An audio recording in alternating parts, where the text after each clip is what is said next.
जय हिंद यारो, आपका फिर से एक बार स्वागत है आपके अपने YouTube चैनल एग्ज़ाम अफेयर्स में, जहां आज हम सीखने जा रहे हैं कि कैसे रजिस्टर्स को सीरीज़ में कैलकुलेट किया जाए। जब आपको एक सर्किट दिया हो जहां पे सारे के सारे रजिस्टर्स सीरीज़ में लगे हों, और एक और सर्किट दिया जाए जहां पे सारे के सारे रजिस्टर्स पैरेलल में लगे हों, तो ऐसी कंडीशन में क्या जुगाड़ लगाया जा सकता है इक्विवेलेंट रेजिस्टेंस निकालने के लिए। तो मैं एक एक करके दोनों के ही एक एक सवाल बताऊंगा, और फिर एक एक सवाल मैं दूंगा भी जिसे आपको सॉल्व करना होगा। ठीक है, जिसे आपको सॉल्व करना होगा और सॉल्व करके आप अपनी कॉपी में रखेंगे। चलिए शुरू करते हैं। सबसे पहले हम ये देखते हैं सीरीज के अंदर अगर रजिस्टर जुड़ा हुआ है, जब भी देखो सबने कभी ना कभी कुछ ना कुछ खेला जरूर होगा। और अगर आप एक चेन को देखो, चेन जो गले में पहनते हैं वो भी हो सकती है, और जिससे भैंसिया को बांधते हैं वो भी एक चेन है। तो कभी आपने देखा है कि उस चैन को कोई भैंस छुड़ा के चली जाए ना। होता क्या है कि जब एक कड़ी से दूसरी कड़ी जुड़ी होती है तो उस चैन की जो शक्ति है यानी पावर है वो इंक्रीज हो जाती है।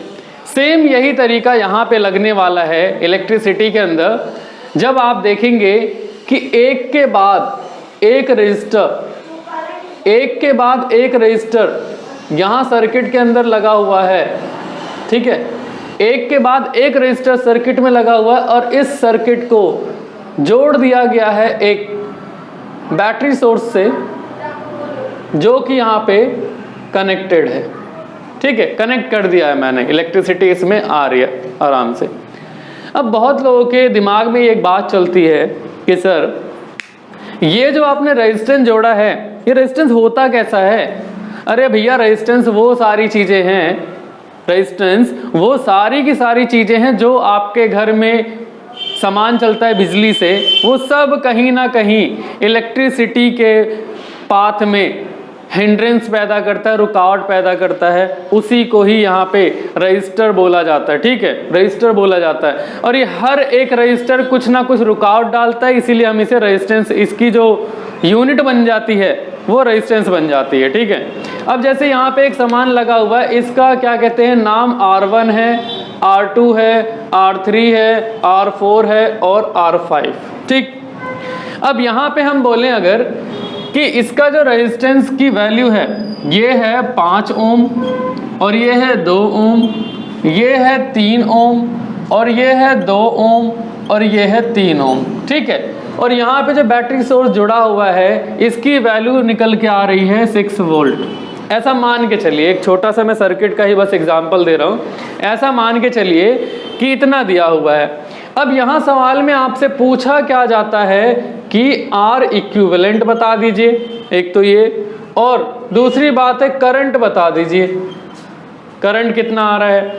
अब देखिए, मुद्दे वाली बात ये है ना कि जब सीरीज में सारे के सारे रजिस्टर्स लगे हों तो सबके पास जो करंट आता है वो एकदम सेम आता है, करंट सेम रहता है एकदम धड़ल्ले से। आप क्या करेंगे, सबसे पहले देखिए इक्विवेलेंट निकालना, R इक्विवेलेंट, तो हम RS लिख देंगे। इसका मतलब resistance in series, series S का मतलब सीरीज में लगाया हुआ है, तो कितना होगा, सबको एक साथ कैलकुलेट कर लो। 5 ओम, 2 ओम, 3 ओम, 2 ओम और 3 ओम।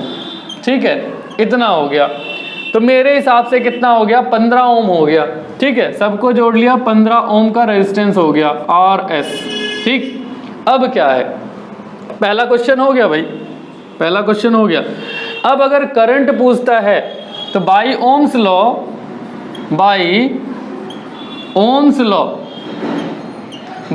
लॉ हमें क्या पता है, हमें ये पता है V = IR होता है, V = IR होता है। तो I की वैल्यू हम यहाँ से निकाल सकते हैं। I बराबर क्या हो जाएगा, V/R हो जाएगा, I = V/R हो जाएगा, होगा कि नहीं होगा। अब क्या करेंगे, I निकालना है तो V कितना है, 6 वोल्ट है, और R कितना है, 15 ओम है। ठीक है, 15 ओम है। अब जो I की जो यूनिट बनेगी वो क्या बनेगी, एम्पियर, क्योंकि करंट की जो है एसआई यूनिट क्या होती है, एम्पियर होती है। तो हम यहाँ पे एम्पियर ही लिखने वाले हैं। पहले ये पता कर लीजिए कि क्या ये किसी और से डिवाइड तो नहीं होता। हाँ भाई, 3 2 जा 6, 3 5 जा 15, इतना तो डिवाइड हो गया। अब हमें पता है कि हम यहाँ क्या लिख सकते हैं, 0 पॉइंट, यानी 2/5 हो गया। 2/5 हो गया तो इसे हम लिख सकते हैं 0.4 एम्पियर। अब आपसे अगर पूछ लिया जाए कि भाई बताओ 2 ओम के रजिस्टर में कितना करंट आ रहा है, 0.4 एम्पियर। अगर पूछ लिया जाए 3 ओम के रजिस्टर में कितना करंट आ रहा है, तब भी आप यही जवाब देंगे। कारण क्या है कि जब सीरीज में रजिस्टर लगे होते हैं तो होता क्या है कि सब में करंट एकदम सेम आ रहा होता है। ठीक है, सब में करंट एकदम सेम आ रहा होता है। ठीक है, तो ये तो था सीरीज कनेक्शन, ये तो था सीरीज कनेक्शन। तो अब इससे नेक्स्ट जो हम जानने वाले हैं वो है पैरेलल कनेक्शन के बारे में। अब पैरेलल कनेक्शन कैसे जोड़ा जाता है, कैसे उसका इक्विवेलेंट रेजिस्टेंस निकाला जाता है, इसके बारे में हम सीखेंगे। ठीक है,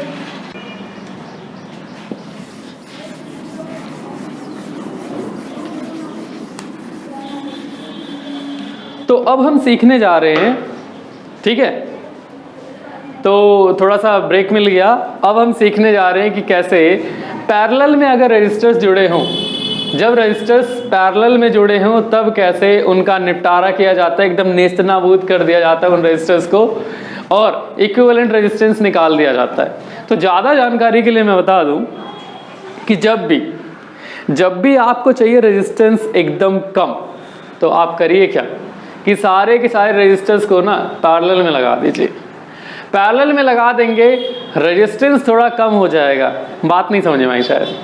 आपने कभी देखा है कि एक बग्गी यानी तांगे वाले में क्या किया जाता है, तांगे में अगर ढेर सारे घोड़े एक के बाद एक लगा दिए जाएं तो उधर से पैदा हो जाता है हिंड्रेंस ज़्यादा मात्रा में। कैसे, आगे वाला घोड़ा अगर धीमी गति से चल रहा है तो बीच में चलने वाला घोड़ा या पीछे चलने वाला घोड़ा ऑलवेज कंफ्यूज हो जाता है। ठीक है, कारण यही है कि 2 बैलों को या फिर 2 घोड़ों को एक साथ पैरेलली जोड़ के रखा जाता है ताकि तालमेल बना रहे। तालमेल बना रहे, हिंड्रेंस कम पैदा हो यानी रेजिस्टेंस कम पैदा हो। The same is there. ठीक है, चलिए यहाँ पे अब हम रेजिस्टेंस ले रहे हैं। एक resistance 1, resistance number 2, resistance number 3 और एक यहाँ पे रेजिस्टेंस नंबर 4। ठीक है, यहाँ मैं मिक्सअप कर दिया हूँ तीसरे फेज में जाकर के, तीसरी लाइन में जाके मिक्सअप कर दिया है। जैसे रेजिस्टेंस 1, रेजिस्टेंस 2, रेजिस्टेंस 3 और रेजिस्टेंस 4। ये हम पढ़ रहे हैं पैरेलल का, और यहां से उठा के हमने एक बैटरी सोर्स जोड़ दिया है। अगेन अपना बैटरी सोर्स वही है 6 वोल्ट, और हम रेजिस्टेंस रख रहे हैं 5 ओम, 5 ओम, 2 ओम और 2 ओम। ठीक है, सवाल अब भी वही है। सवाल अपने पास वही का वही है कि भाई साहब ये बता दीजिए कि इक्विवेलेंट रेजिस्टेंस कितना हुआ। और आपसे यहाँ पे पूछा जा सकता है, 2 बातें पूछी जा सकती हैं यहाँ पे कि सर्किट के अंदर वोल्टेज कितना है। जैसे सेकंड क्वेश्चन हम देखते हैं तो ये निकाल सकते हैं कि वोल्टेज कितना है। ठीक है, वोल्टेज कितना है। और तीसरी बात करंट पूछा जा सकता है, वो करंट वाली बात हम है ना बताएंगे आपको। चलिए शुरू करते हैं। आर इक्विवेलेंट निकालना है। आर इक्विवेलेंट निकालना है तो सबसे पहले काम क्या करना है, आपने कुछ इस तरीके का लिखना है 1/RP। P फॉर पैरेलल, भाई पैरेट नहीं, P for parallel. Parallel connection है। ठीक है, पैरेलल कनेक्शन है तो यहाँ देखेंगे। अब एक बात यहाँ पे और समझ लीजिए कि सर यहाँ पे तो आपने अलग अलग किया हुआ है, 2 रेजिस्टेंस को सीरीज में जोड़ दिया है। तो आप करिए क्या, दोनों को जोड़ लीजिए ना, दोनों को जोड़ लीजिए। 2 + 2 कितना हो गया, 4। तो कुल मिला के नीचे वाले तार में दो रेजिस्टर जोड़े गए हैं सीरीज में, तो जब दोनों को इक्विवेलेंट निकालिएगा तो 4 हो जाएंगे। अब यहाँ पे लिखेंगे 1/Rp, तो हम लिखेंगे 1/R1 1/R2 प्लस 1 मैं इसे मान के चल रहा हूँ 4 ओम को 1/R3, ठीक है। 1/5 प्लस 1/5 प्लस 1/4, ठीक। अब क्या करेंगे, एलसीएम लीजिए, एलसीएम आ गया 20। 5 के पहाड़े में 20 कितनी बार में, 4 बार में, ऊपर लिखिए 4 4 और इधर 5, कुल मिला कितना हुआ 4 4 8 5 13, 13/20, ठीक है, 13/20। अब कुछ बच्चे करते क्या हैं, 13/20 ही उनका आंसर हो जाता है, लेकिन नहीं, ये गलत है। 13/20 आंसर नहीं हुआ, हमने यहाँ लिखवाया हुआ है कि 1/Rp बराबर 13/20 आया भैया ओम। अब करना क्या है, आपने पलटी मारनी है, Rp ऊपर कर दो 1 नीचे, तो 20 ऊपर हो जाएगा, 13 नीचे। Rp की जो वैल्यू आ जाएगी 20/13 ओम आएगी, 20/13 ओम।